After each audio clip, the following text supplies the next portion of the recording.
In this Melanie Minute, Melanie talks about the opportunities around Global Accessibility Awareness Day, or GAAD.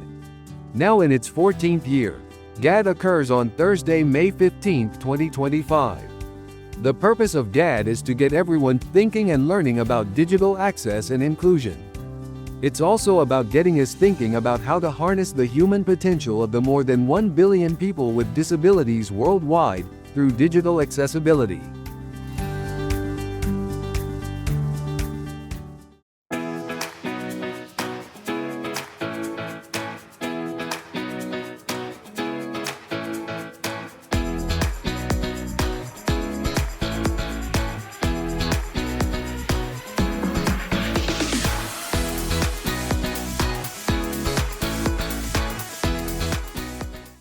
Do you know what GAAD is? GAAD.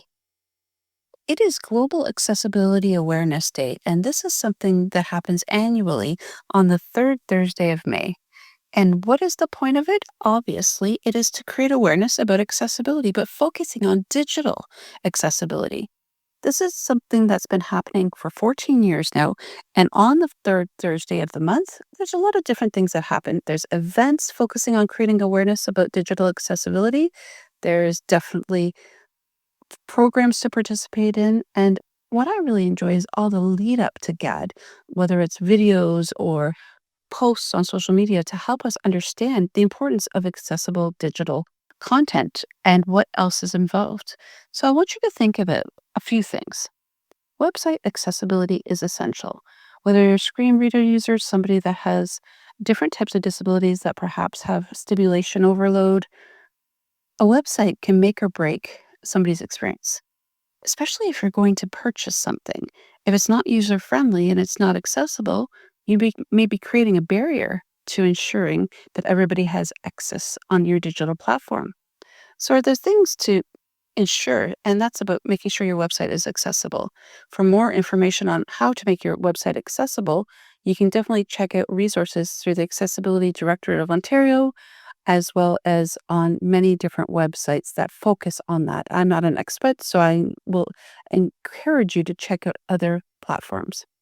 But not only when we think about digital accessibility, is it for users who are screen readers, making sure it's accessible for text and images have alternative text to describe the images, but also just the navigation of the website. When you are using your tools, your keyboard, your mouse, is it easy to navigate and find the information that's necessary?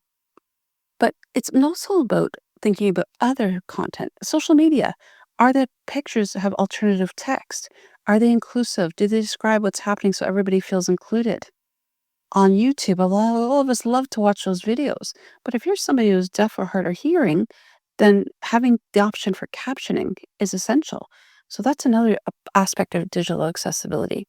Making sure that people perhaps that have a disability that is triggered by overstimulation, having a busy website or post may be very hard for people to navigate or enjoy.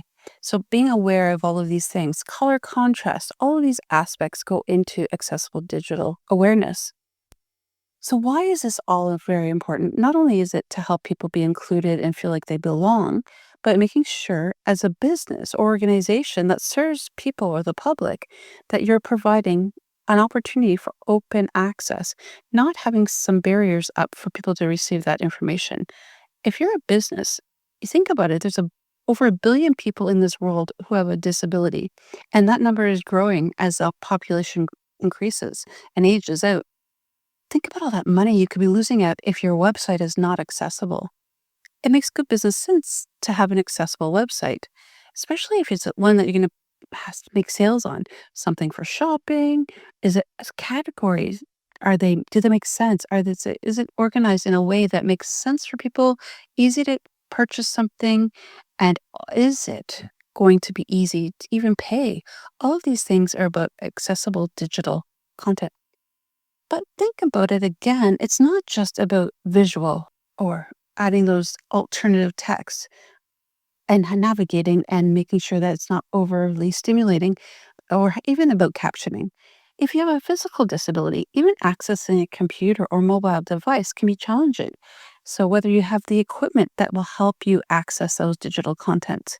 So accessible keyboards for some people that only have use of one hand, or perhaps it's something that's a mouse that is a roller mouse instead of one that you have to click. As well, with our phones, are all websites accessible on a phone? Because perhaps that's the only way you can access your content on digital platforms.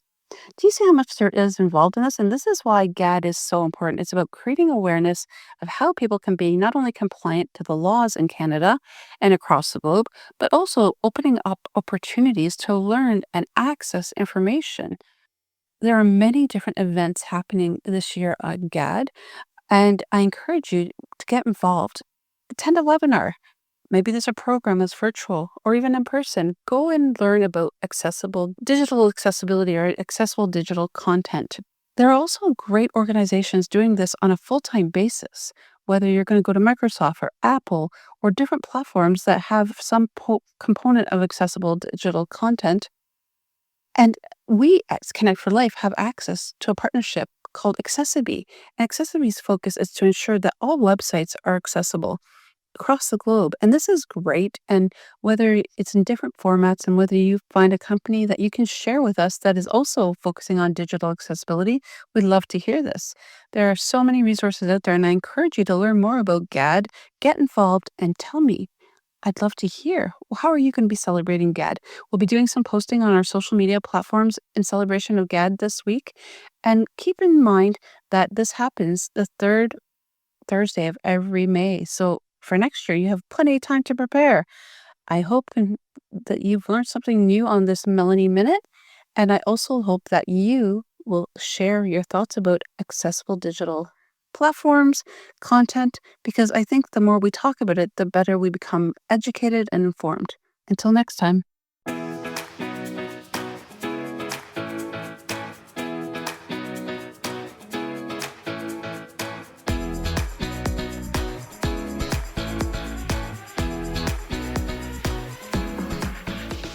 You have been listening to Connect for Life, the podcast. Connect for Life is a Canadian-based registered charity committed to eliminating barriers for people with disabilities. Visit connectforlife.ca and join us in helping people with disabilities become the champions of their growth stories.